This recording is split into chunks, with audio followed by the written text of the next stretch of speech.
सुखल बा पतझड़ में बगिया उजड़ गइल, झलल हवा के झोंका सपना बिखर गइल, झलल। हेलो दोस्तों, नमस्कार और प्रणाम। हम अपने का भाई संजय वेदा जी। देखिए आज जंगल में आग लग गया है। देखिए हम दिखलाते हैं आप लोग को।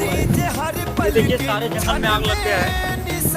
ये देखिए बहुत ही घनघोर जंगल में आग लग गया है। ये देखिए पूरा जंगल में आग लग गया है।